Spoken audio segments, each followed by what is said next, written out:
Hi, I'm Garrett with IDC Woodcraft, and I am really glad you've come to this video, especially if you use the Vectric design software to design your CNC router projects. What we're going to do today is learn how to take multiple 3D images and import them into one project and then work through them so that the project comes out. And this is the project we're going to be doing today.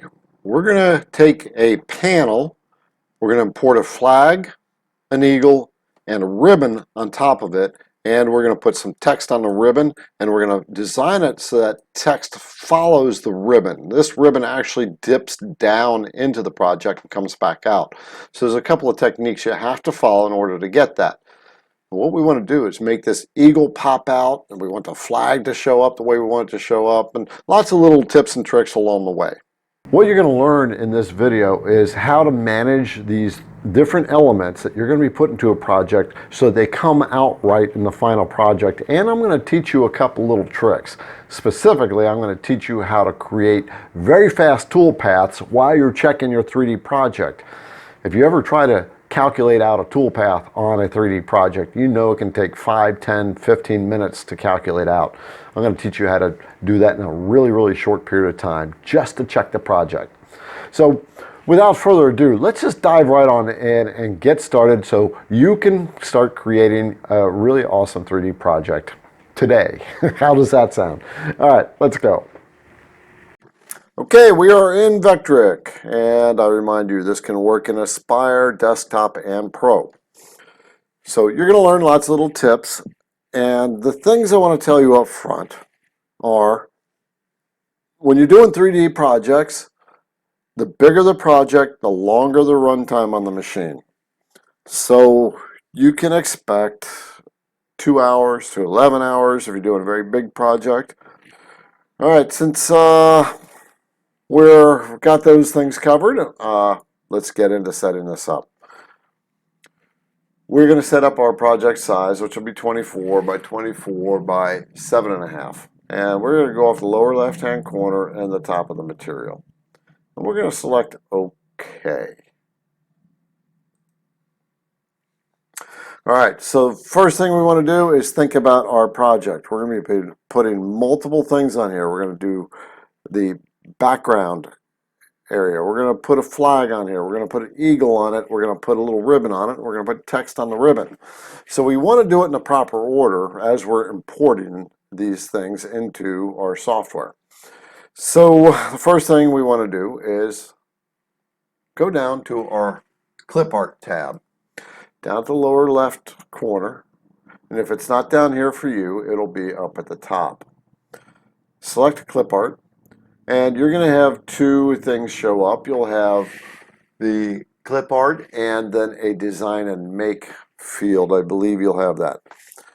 Under clip art is Vectric's very kind generosity in giving you a lot of 3D models. When I click that, you see a tree shows up.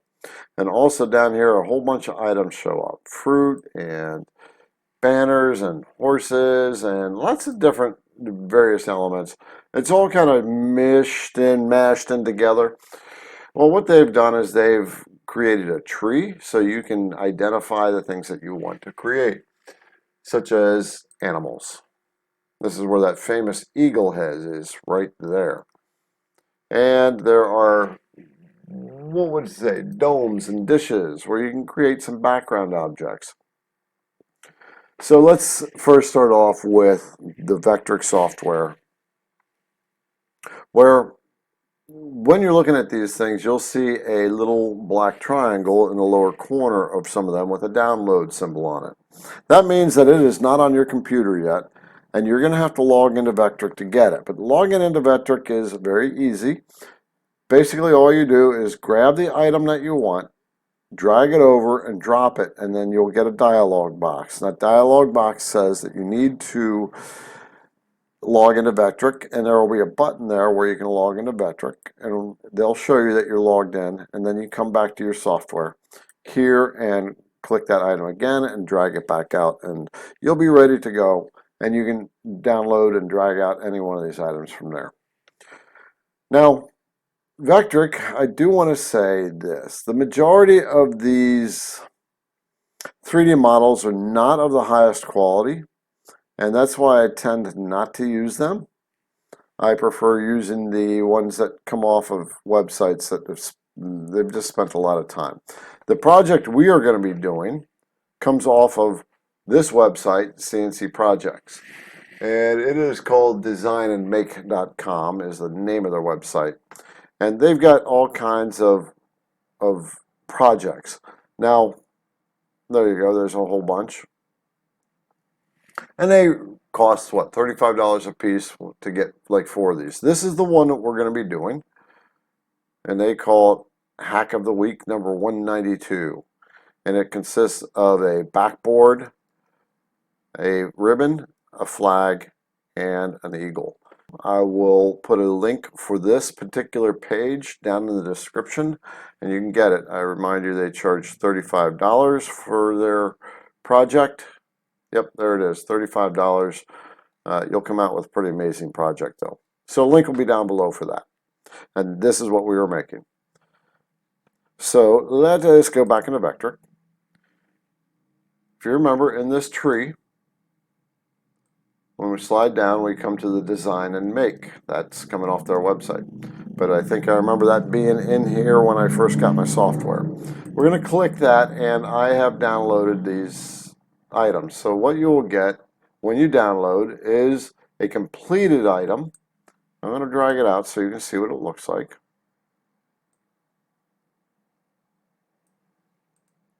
Where it has the back panel, it's got the flag, it has the eagle, and it has the ribbon.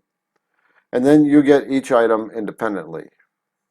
So we have the ribbon, eagle, flag, and the panel. And then they have a set of instructions to set it up just like this. But I am not going to do that.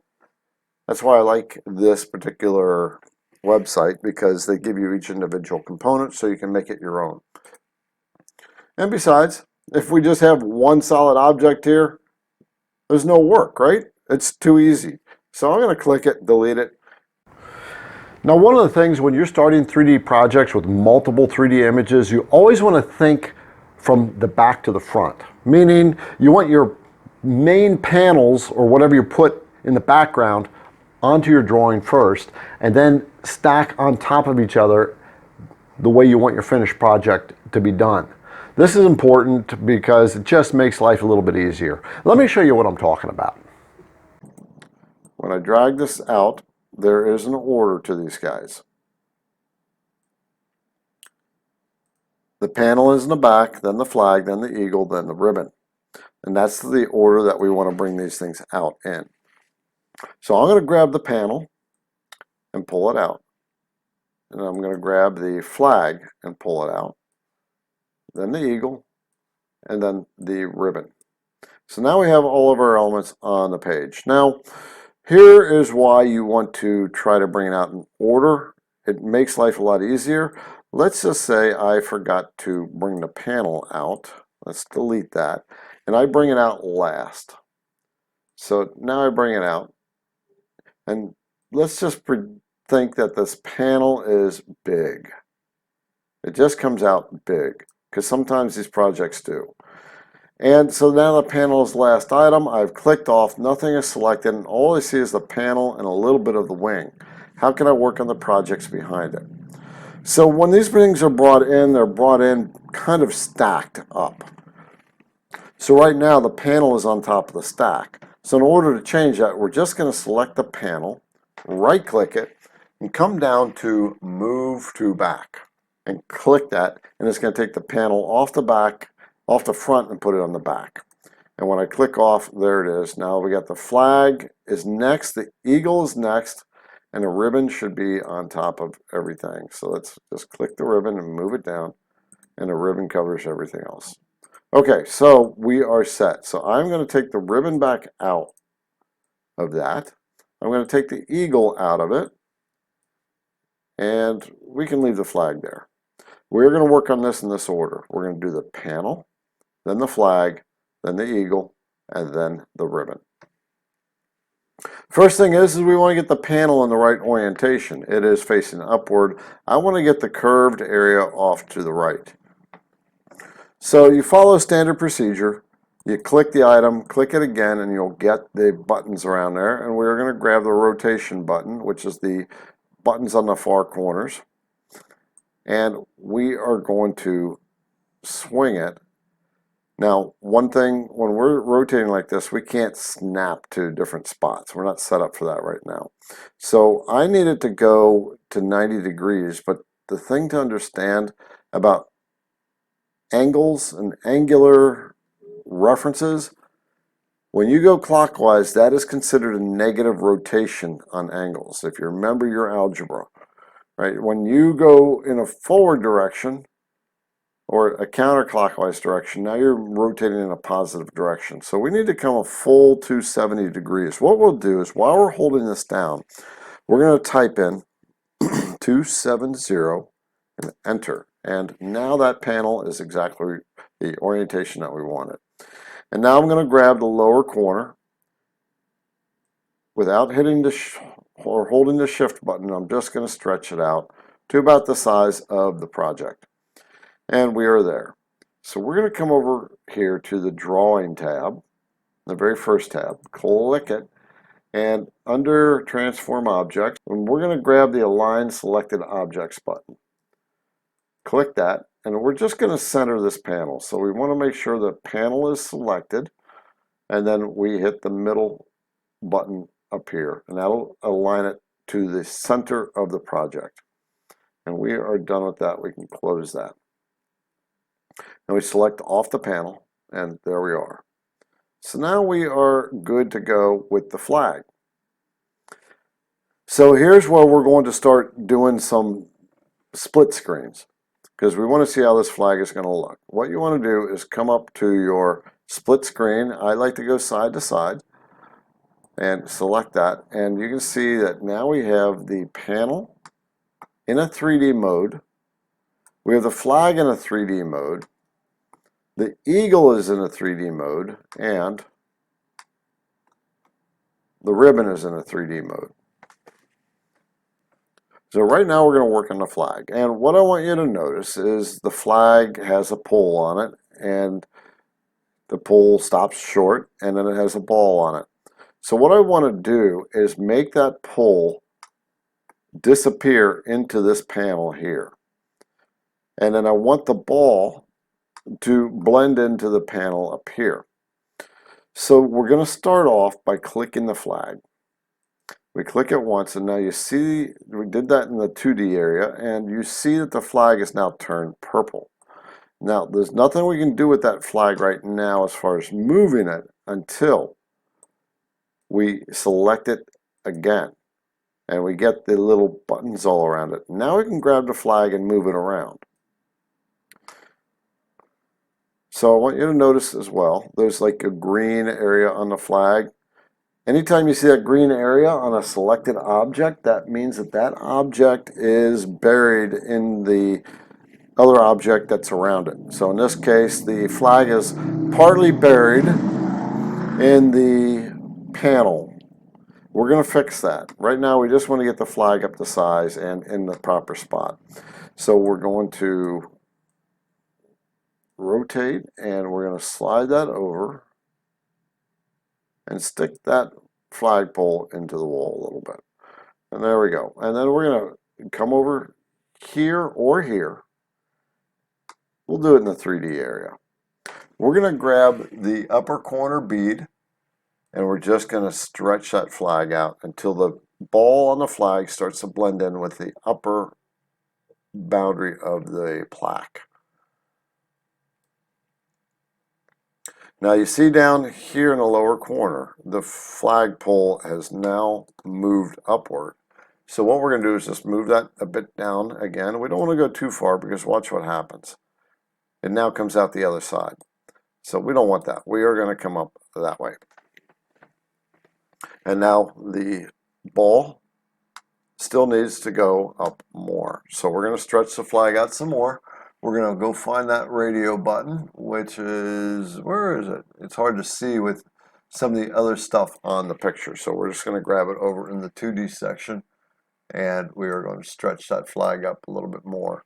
So you can see over here, the ball is now going up in the in the border, and you can see how far down the flagpole is there. So we're just going to nudge that up. We'll use our cursor button just to bump it up just a tad. And let's see what it looks like up here. Oh, if you grab your flag while it's selected, it's going to move on you. So hit Control Z, undo that, and there you go. You just click off the flag, and I am content with that. So we're going to go with that. Now let's take a look at the flag depth. So we got some nice waves in the flag. It's off the bottom surface along every part of it. Let's rotate around. Yep, it's above, and that's what we want. So we are good to go. I'm going to click off the flag. And we are now going to work on the eagle. So we'll switch back over to our 2D view, and we're going to bring that eagle down into the drawing. So we select the eagle twice, drag it down. I don't want the feathers of the eagle going into the border. I want the whole eagle here, and I want it to be dominant. So I brought it down, and I'm going to stretch it out to almost the full length of this thing. And I think I like that. It's pretty cool. Looking at the 2D version, but look at the 3D version. That eagle is buried in the flag, and you can't even tell it's an eagle. So we're going to have to do some adjustments here. So let's go back for a moment. I want to see what our depth is. We are set at 24 by 24 by 3/4 of an inch. And the reason I want to see that is because I just want to understand what kind of depths I can work with here.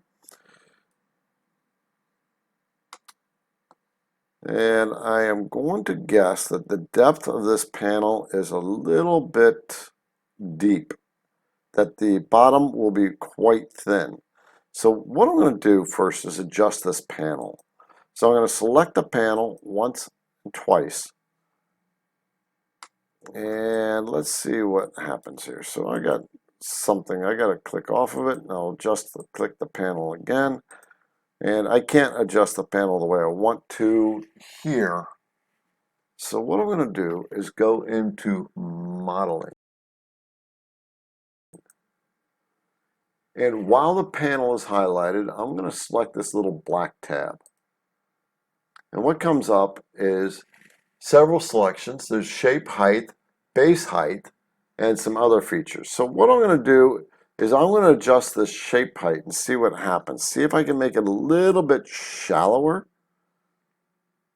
I'm not sure this is going to work the way I want to. So I'm going to bring the shape height down. So that took care of the top of the shape height. It did bring it down.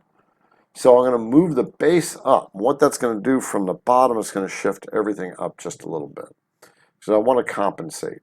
So that's coming up. And I think we're okay here. So I just gave myself a little less of a depth here. We're going to close this. And now we're going to go back to, we're going to click off the image, and we are going to select the flag. Okay, so you see what has happened? By doing that shape height adjustment, the flag is now buried in the panel. So how do we get around that? Well, we're going to select the flag. We're going to select it again, and you're going to see a little blue dot show up below the object. When you click that blue dot, a similar menu shows up. And what we're going to do is we are going to raise the base height a little bit. So we're going to just move that slider until the flag comes up. And now we're good to go again. But now the flag is getting pretty tall. It is not coming over. But we still have the eagle, and the eagle is on top of the flag, and we want to get eagle details in there. So we're going to take the waviness out of the flag a little bit by adjusting the shape height. This will make the entire shape a little thinner, and by virtue of that, it's going to flatten the flag out a little bit. We don't need a lot of drama in that. And let's take a look, because something has shown up. I got a little white spot there. That's the eagle. All right, so we have dropped the flag down significantly. This is okay. Now let's switch over to our eagle. So I clicked off. This menu is still up, but don't worry. We're going to click the eagle and that menu pops back right up. And now it's referring to the eagle. And what we're going to do is we're going to raise the base height of the eagle. So we're just shifting the height of the eagle up. And we're going to raise it up some more until that eagle comes out. And we don't want to see any green on the eagle. And we have green right here on the feather. So I'm going to bring it up just a little bit more. And all that green is gone now. So now our eagle is looking good. Let's increase the shape height a little bit. What I'm going to do is raise the eagle up. And what that will do is force more roundedness around the eagle and give it a lot more detail, I want to say. And it'll make it pop out more. But we can't go up too high. We have to be careful because we're going to overrun and come up too high out of the picture. So I am going to undo what I just did. I'm going to expand this screen. First I'm going to select that eagle again so I have the buttons around it. Then I'm going to expand this screen because I want you to see what I just did. I want you to see the detail of the eagle. I want you to watch in this area how the eagle starts to pop out a little bit as I increase the shape height. So it's rounding out more and more. So one of the things with the Vectric designs, the 3D models, they are what they call, these are all called STL files. And they have to do with triangular drawing, where you can, basically these drawings are a million little triangles put together in different orientations. In the Vectric models, most of those triangles are pretty loose. So when you buy models from other sources, they tend to come in better and more refined. So we are looking pretty good, except the eagle's talon is going, where is it here? Okay, we're okay on the eagle's talon. But I'm going to adjust this eagle a little bit. So I'm good with this. I'm going to close this screen. The eagle is fully popped out. It's really jumped out of this project. Almost might want to bring it out a little more. What I'm going to do is select the eagle again. So I can't select the eagle while I'm here. I have to go into split screen and select the eagle again. Get that blue dot, and we're going to bring that eagle up even more. Darn it, if you don't just hit that button just right, it's a pain. So we're going to bring it up almost to the full thickness of the project. So we're just going to put 0.75 in here and enter it. And we'll see if it takes this. We'll close that, and I'm going to move the eagle just a little bit up and over. All right, looks good. Now it's time for the ribbon. So now we click the ribbon, click it again so we can drag it around, and we're going to change the size of the ribbon, and we're going to put some text on it. So I'm going to show you how to do this in a very cool way. This is something a lot of people don't show you. And we're going to put the ribbon down here. So it is going to go over the flagpole. And I don't want it to interfere with the eagle at all.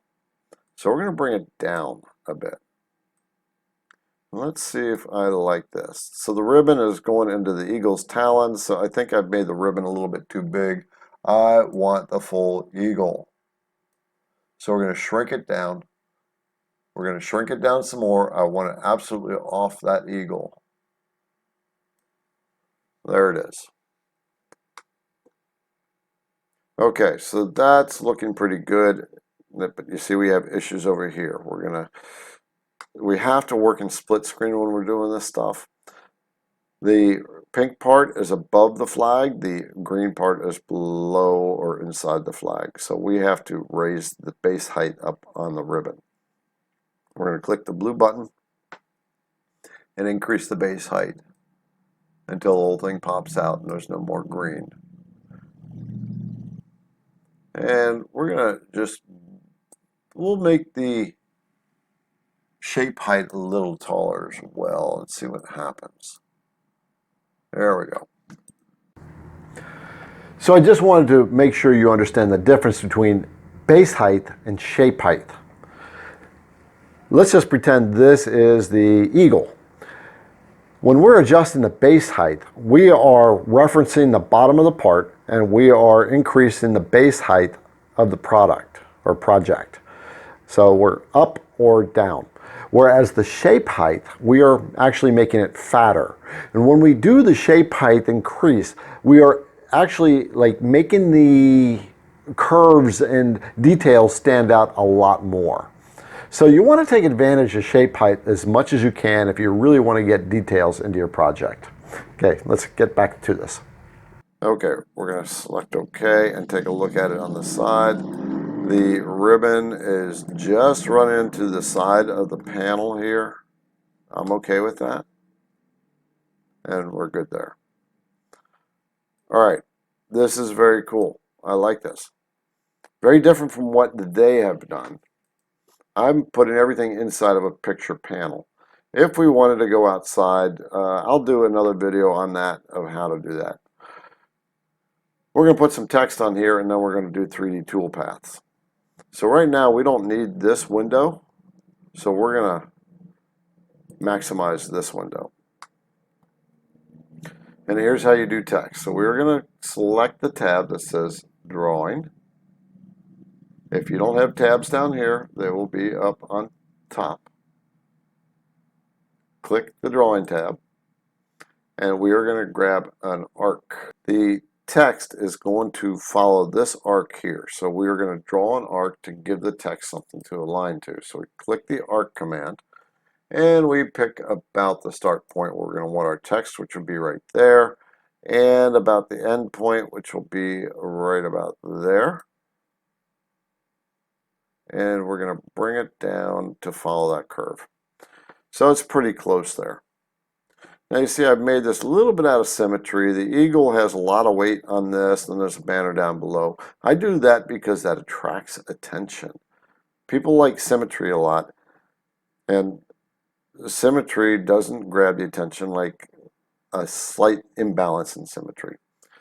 Okay, so we're going to close that, and then we are going to go to our text feature, the first one. Select that, and we're just going to click above the arc somewhere, and we're going to type in always a marine. And make sure I spelled it right. And we are good. So I'm going to shrink that down because I want it to be smaller. The width-wise, I want it to be smaller, I'm closing that, than the arc. And there we go. And we're going to move it over so it's approximately in the middle of the arc. We're going to keep it up above it. And here comes the cool little feature. In the text area of the Create Vectors, there's a little ABC over an arc. Select that and watch what happens when I select it. Oh, nothing.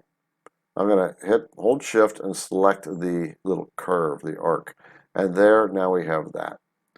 And then, since that is too low, we need to move it up. There's a couple ways we can do it. We can just nudge it up, or we can set that distance right here. But I'm going to nudge it up, so I'm going to say close. And I'm just with my cursor buttons bring it up to where I want it. And there it is. I'm going to click off and delete that arc. And we are done with this element of the project. So now it is time to do the toolpath magic, and I'm going to show you a little trick. Now there's one more thing we have to do. We are going to put a boundary around this so Vectric knows where it's going to be doing the 3D modeling at. So what we need to do is we're going to select this item, the biggest item, or if you have things that are sticking out, let's just say your eagle is up like that. You have to select the panel and the eagle while holding shift down so you can select them all. and you'll follow this procedure. Now, I'm going to put my eagle back in. Maybe I should leave the eagle up there. You know what? Let's do this. We're going to do a little, shift gears a little bit. We're going to put that eagle on the outside. Why not? Let's see how this looks. We'll see, because I can always undo this. So we're going to hold the shift button down. We're going to select the panel, and we're going to select the eagle. We're going to go over to the modeling tab. Select that, and there is a black little icon right next to it. It says create vector boundary. Click that button, and we have now created a boundary all the way around the eagle and the panel, and that is what Vectric is going to do this carving in. So this is going to get pretty cool. You'll see what I mean, but let's take a look at my 3D model, because I don't think I can have that eagle on the outside. Let's see. Yeah, see, the panel cuts through the eagle. So I either have to raise the eagle or lower the panel, and what I'm going to do instead is I'm going to put the eagle back where it was. Right there. We have to make it smaller again. I apologize for taking this little side step. I thought it might have been pretty cool, but I have to think it out a little bit. We'll move that eagle back over there, and you see this funny line? That's the vector we just created by using that command. So we're going to delete that vector, select that, go back up here to create the vector boundary, click it, and now we have a boundary around this, and there it is right there. Hard to see because its colors are almost identical. All right, it's time to go over to toolpath. We select that. All right, I had to pause for just a second, but okay, so we are back in here, and what we're going to do is we're going to go straight into the 3D finishing toolpath. We're going to use a long tipped taper ball nose bit. When I select that, we come into our material setup area. We wanted to get into the toolpath area. Now, when you're clicking into the toolpath and you come into the material setup area, that means there's a problem with your project and you need to troubleshoot it. So I'm going to show you what is wrong here and how to fix the problem, because this is the problem you'll probably run into most of the time. But it brought up material setup area, and there's a specific reason why, and it's stated right here. It gave me an error. It says the model thickness exceeds the material thickness. So let's take a look at the model. And oh yeah. So let's turn it on its side. We're going to select one of these orientation buttons up here, which is hard to see. And it's going to turn it on its side. And I'm going to rotate it. And so what we have is the eagle is coming up above the material. So we have to adjust this eagle, so we're going to cancel that. We are going to go back to our drawing from, well, we may not have to. Let's select the eagle, select it again. There's a little blue button, and we're just going to take the shape height down. I kind of was afraid of that, so we're just going to bring it down a little bit from 0.75 to 0.68. And we are now going to come over. We're going to select the boundary, go back into that toolpath, and it gives us an error again. So we still have a material thickness issue. Let's figure this out. Where is it off? I got to go back into that so I can see it. What that does, it gives that little green box all around there. I'm going to orient this, and I want to see where my material thickness is off at. And the eagle, I'm guessing, is still too high. That's what's going on. So you're just going to have to do your best to eyeball these things until you can get it figured out. So I don't know if I can fix it while I'm in here. Let's see. Just click the eagle, click it again, get that box, and we're going to bring our shape height down to 0.6, maybe a little less. And we are going to cancel that, and we're going to go into our finishing 3D toolpath again. And we still have this stinking error.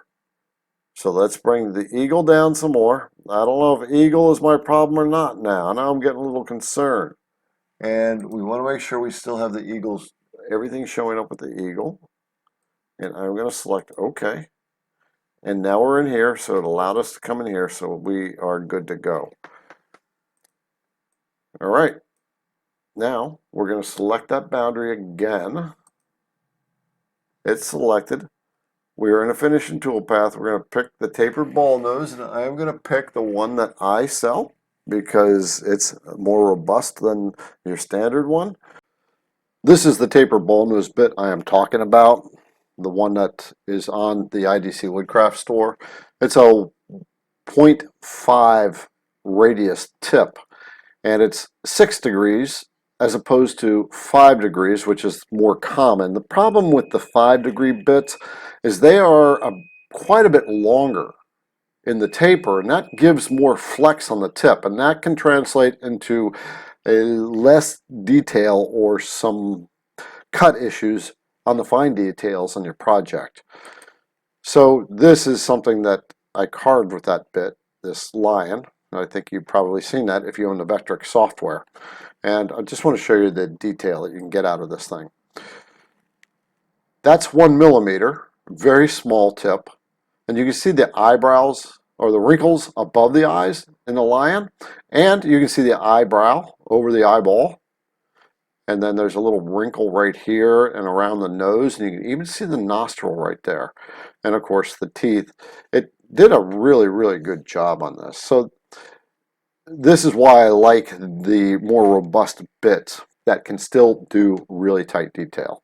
So again, if you're interested in that, then there's a link down below to go to the IDC website to the store where you can pick this bit up. And then we're going to go to selected vectors, click that, and I am in raster mode, which is what I want, and we are going to change that to its default 0 degrees. And we're going to select calculate. And I'm going to stop that calculation. You can stop a calculation by pressing the little X right here, and it'll cancel. Because what I want to do is show you a fast way to do this. Now this is where I'm going to give you a little tip that's going to save you a ton of wait time. When you're calculating your 3D projects, it takes a long time. Not with this method. I want you to pay attention to what I'm about to do so that when you're checking your 3D project to make sure it comes out the way you like it, you are not waiting forever while this thing does its calculations. So let me show you how to do this little trick. So what you do is select a different bit. We'll select the ball nose, the 1/8 ball nose, and click OK. The reason I'm doing this is because this would take a long time to calculate, and if it didn't come out the way I wanted it to, it would have been a waste of 5 to 10 minutes. So I have the ball nose, and I'm going to go in to edit that bit, and I'm going to change my step over in that bit to 30%. And then we're going to select OK. And then I'm going to calculate. Now what I did is I just increased the step over dramatically. It's going to have a bad finish here, but it's going to have a much less harder time to calculate out the toolpaths. And we are going to do preview selected toolpath. And when we scroll in, let's maximize that screen. So you can see the finish is not good at all. That's okay. I just want to make sure I'm getting all my details and everything is looking the way I want it to. So I'm going to select the Z view so I can see what it looks like. And I think I want the eagle to move over. I've got this big dead space right here. So this is the reason why we do this, why we do that quick toolpath. So I want you to remember what I just did. I used a bigger ball nose radius bit, the 1/8 diameter bit, and I changed the step over on it to 30%. You can go 40%, 50%. We don't care. We just want to get a general idea of what this looks like. So I'm going to go back over to the 2D toolpath. Well, first I'm going to close that. I'm going to do a split screen. I'm going to select the eagle, and I'm going to nudge that eagle over to a way that I like it. It's going to come in close. And I still feel like I got a bit of a dead spot in there. So let's just take the eagle down in size just a little bit. I'm not sure I can get rid of that dead spot. Okay, this works. I'm just going to fly with it because I can take up all day showing you this. All right, so we're done. We're just going to click off the eagle. We're going to go back over to our toolpath. We're going to right click it, and then we're going to press the button recalculate. Over here, we're just going to recalculate, and it recalculated it. We're going to go back into the toolpaths, press preview, reset, and run the selected toolpath. And I kind of like the eagle being bigger. Did I lose something on my eagle here? There's something right there that doesn't look right. So what is going on? Because it doesn't show up here. I'm not sure exactly. Let's just preview reset the toolpath again and rerun it. Okay, so that's what happened. I didn't reset it before. I like the eagle bigger. I'm going to make it bigger like it was. Sorry, I have to do it. So we're just going to move it over. We're going to expand the eagle back out. And we're going to move it down a little bit and over. And we are going to come over to the toolpath. We're going to right click and recalculate. Recalculate. And it is recalculating. It said it did. We're going to reset preview. And we're going to run that again. I am happy with that. Okay, so let's put some text on this. Oh, we have the text on it. We got to now generate the text. So we're going to close that. We're going to select our text. And we're going to do this in a Vcarve. So we're going to select the Vcarve module. Pick our bit. And I am going to go with a 90-degree V-bit. So we're going to select that and switch over to a 90. Double click it. And one thing we have to make sure we select is project toolpath onto 3D models. That will ensure that if this ribbon dips down and comes back up, this lettering toolpath will also dip down with it. It looks like this doesn't dip down so much. Let's take a look. Let's drag it out. We're going to click it again, and I'm going to drag it out of the project so we can see it. And then we're going to take a look. It does go down. So it does have a dip in it. Nope. Let's click the other one.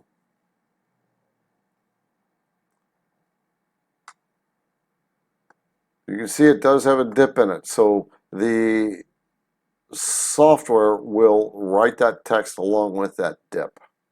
Okay, so we're going to put it back to where it was. I'm going to hit Control Z, and we are in this tool module right here for the Vcarve. We're going to select that lettering again and select Create. I'm not naming these toolpaths right now. And we run the toolpath.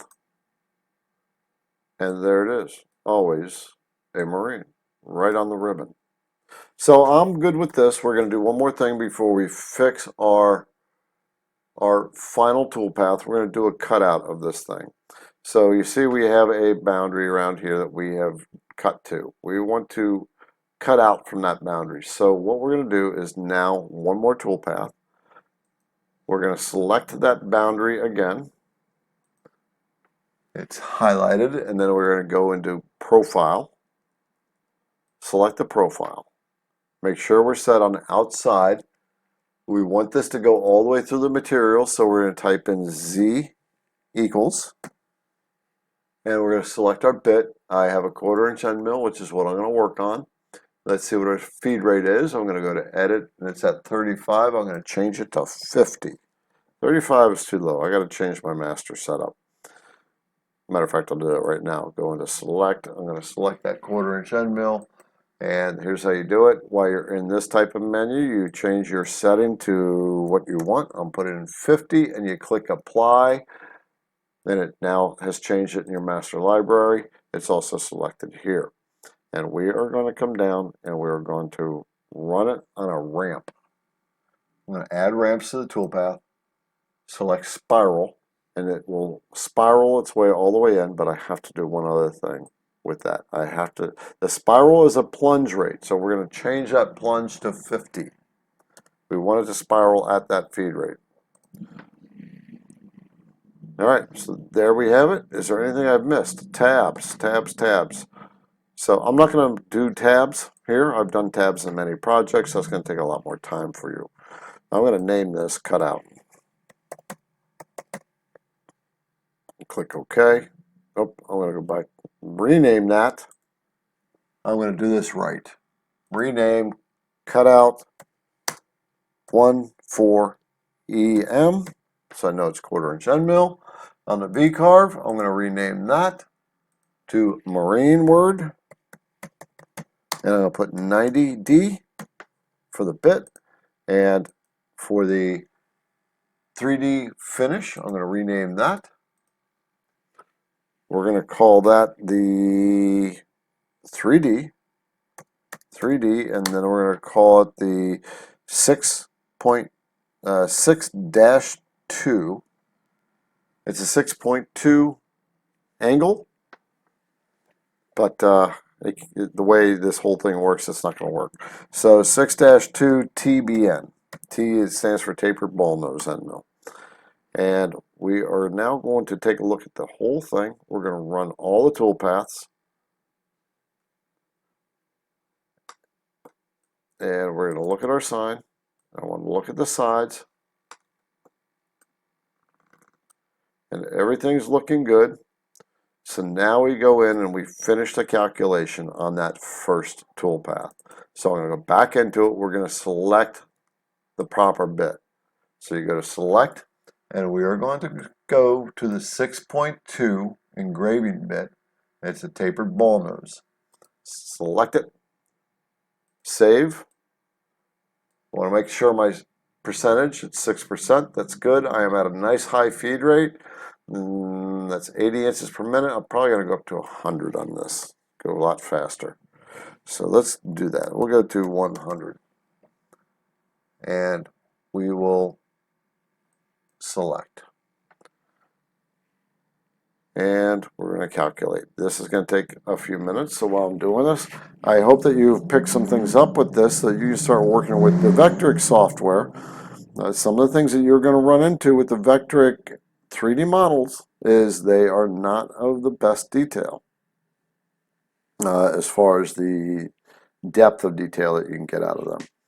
So while we're waiting, if this video has been helpful to you so far, you might want to consider subscribing to this channel, because I teach all this Vectric stuff, and I try to help everybody when they email me or message me on YouTube. Sometimes I get pretty overwhelmed with messages, but don't let that hold you back. I do look at them, and I try to answer them as much as I can.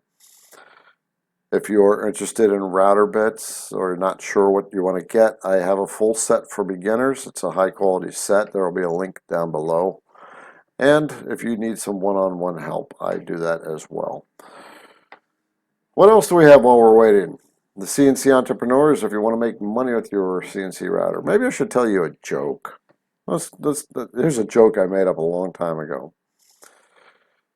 They came up with a new diagnosis, as they come up with diagnoses for everything. And this one is for people that have this weird disorder where they freak out when they're riding through a tunnel in a carpool. That's a specific disorder. And they call it carpal tunnel syndrome. So, you see how long this takes to calculate the toolpath when you are using the fine bit. So when you just want to look at it, set up a very rough toolpath with a much broader bit, just so you can see the image, so things are there, and you know what you're going to be doing with it. So it has now generated the toolpath. Now my computer has to figure out how to make that work. Put. My gosh, I think there it is. All right, we're going to reset our preview. And so there's everything. We are going to expand this image. We're going to bring it up and watch how clean this comes out. This is going to be amazing. Now this project, let's just take a look at how long this is going to take before I run it. We're going to close that, go to the clock. I'm scared. I don't want to look at the clock. Click it, and it says a whole 19 hours. Not so bad, all right? 19 hours isn't bad. So we'll have to speed that up. So I'll show you how to do that. Let's run this.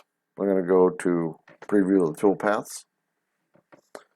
This is what I mean. When you get a big project, you are going to be running that machine for a long time.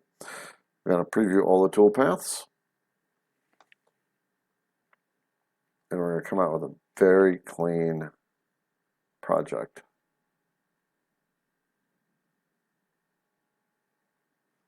And there it is. And we look at this, and we've got our fine detail and our eagle.